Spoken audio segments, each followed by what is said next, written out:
Hello everyone, welcome back to my channel Geethuchandra vlogs. UK റിക്രൂട്ട്മെൻറ്റിനായിട്ട് wait ചെയ്തുകൊണ്ടിരിക്കുകയാണോ നിങ്ങൾ? എന്നാൽ നിങ്ങൾക്കുള്ള ഒരു ഇമ്പോർട്ടൻ്റ് ആയിട്ടുള്ള ഒരു ന്യൂസുമായിട്ടാണ് ഞാനിന്ന് വന്നിരിക്കുന്നത്. ഇന്നത്തെ ന്യൂസ് എന്ന് പറഞ്ഞു കഴിഞ്ഞാൽ നോർക്ക വഴി UK NHS ഇംഗ്ലണ്ടിലേക്ക് റിക്രൂട്ട്മെൻറ്റ് നടത്തുന്നുണ്ട്. അത് മെയിനായിട്ട് മെൻ്റൽ ഹെൽത്ത് നഴ്സസിന് വേണ്ടിയിട്ടുള്ള റിക്രൂട്ട്മെൻ്റ് ആണ്.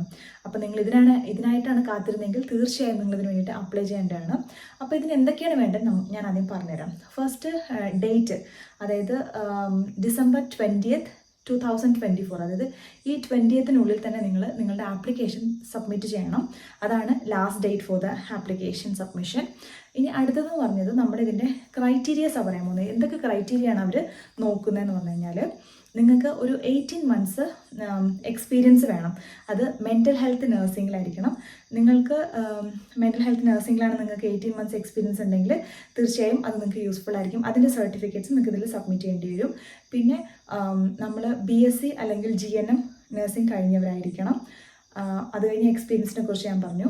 പിന്നെ OET എക്സാം അല്ലെങ്കിൽ IELTS നിങ്ങൾ പാസ്സായിട്ടുണ്ടാവണം. അത് UK സ്കോർ നിങ്ങൾക്ക് ഉണ്ടാവണം. നെക്സ്റ്റ് എന്ന് പറഞ്ഞാൽ CBT പാസ്ഡ് ആയിരിക്കണം. CBT എന്ന് പറയുമ്പം ഒന്നും കൂടെ ശ്രദ്ധിക്കേണ്ട കാര്യം, മെൻ്റൽ ഹെൽത്ത് നഴ്സിംഗിൽ CBT പാസ്സായിട്ടുണ്ടാവണം. മെൻ്റൽ ഹെൽത്ത് നഴ്സിംഗിലായിരിക്കണം നമ്മളത് ക്ലിയർ ചെയ്തിട്ടുണ്ടാകും. അല്ലാതെ അഡൾട്ട് നഴ്സിംഗിൽ ആയിരിക്കരുത്. അല്ലെങ്കിൽ പീഡിയാട്രിക് നഴ്സിംഗ് കഴിഞ്ഞവരുണ്ട്, എക്സാം CBT ക്ലിയർ ചെയ്തിട്ടുള്ളവരുണ്ടാവും.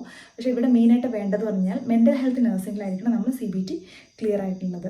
അപ്പം ഇത്രയും കാര്യങ്ങളാണ് നിങ്ങൾക്ക് ക്രൈറ്റീരിയ ആയിട്ട് അവർ പറയുന്നത്.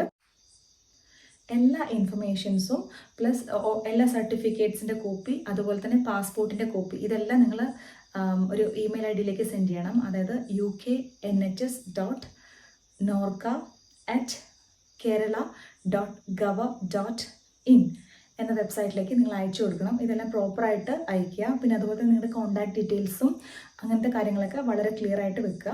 അപ്പം നമുക്ക് അവർക്ക് ആവശ്യമുള്ള ക്രൈറ്റീരിയാസ് ഉണ്ടെങ്കിൽ തീർച്ചയായും അവർ നിങ്ങളുടെ ആപ്ലിക്കേഷൻ ഷോർട്ട് ലിസ്റ്റ് ചെയ്യുന്നതായിരിക്കും. അവർ പെട്ടെന്ന് തന്നെ നിങ്ങളെ കോൺടാക്റ്റ് ചെയ്യുന്നതായിരിക്കും.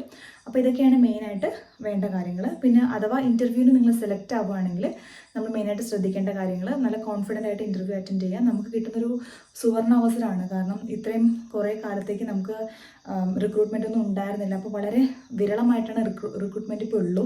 അപ്പം കിട്ടുന്ന ചാൻസ് മാക്സിമം നന്നായിട്ട് യൂട്ടിലൈസ് ചെയ്യുക, നന്നായിട്ട് പെർഫോം ചെയ്യുക, നന്നായിട്ട് പ്രിപ്പയർ ചെയ്യുക. മെയിനായിട്ട് ആൻസർ ചെയ്യുമ്പോൾ നിങ്ങളൊരു കാര്യം കൂടെ ശ്രദ്ധിച്ചാൽ മതി. കൂടുതലായിട്ട് നമ്മുടെ വർക്ക് ചെയ്യുന്ന കറണ്ട് സിറ്റുവേഷനായിട്ട് റിലേറ്റ് ചെയ്ത് സംസാരിക്കുക. അതായത് നമ്മുടെ കറണ്ട് എക്സ്പീരിയൻസിൽ വെച്ചിട്ട്, അല്ലെങ്കിൽ നമ്മുടെ നഴ്സിംഗ് റിയൽ ലൈഫിൽ നിന്ന് ഉള്ള ഇവൻറ്റ്സ് ഒക്കെ കണക്ട് ചെയ്ത് പറയാൻ നോക്കുക. കൂടുതലായിട്ട് നന്നായിട്ട് ക്ലിയർ ആയിട്ട് എക്സ്പ്ലെയിൻ ചെയ്യാൻ നോക്കുക. അല്ലാണ്ട് 1 or 2 സെൻറ്റൻസ് അല്ലെങ്കിൽ ലൈൻസിൽ വെച്ച് ഒതുക്കാതിരിക്കുക.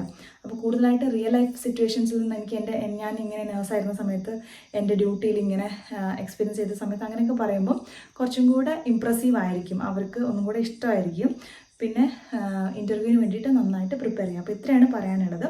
അപ്പം നിങ്ങൾ മെൻ്റൽ ഹെൽത്ത് നഴ്സിംഗിലാണ് നിങ്ങൾക്ക് എക്സ്പീരിയൻസ് ഉള്ളത്, ഈ പറഞ്ഞ ക്രൈറ്റീരിയാസ് ഒക്കെ ഉണ്ടെങ്കിൽ തീർച്ചയായും നിങ്ങൾ വെയിറ്റ് ചെയ്യരുത്, വേഗം തന്നെ ആപ്ലിക്കേഷൻ ഫില്ല് ചെയ്ത് ഷോർട്ട് ലിസ്റ്റ് ചെയ്യപ്പെടുക.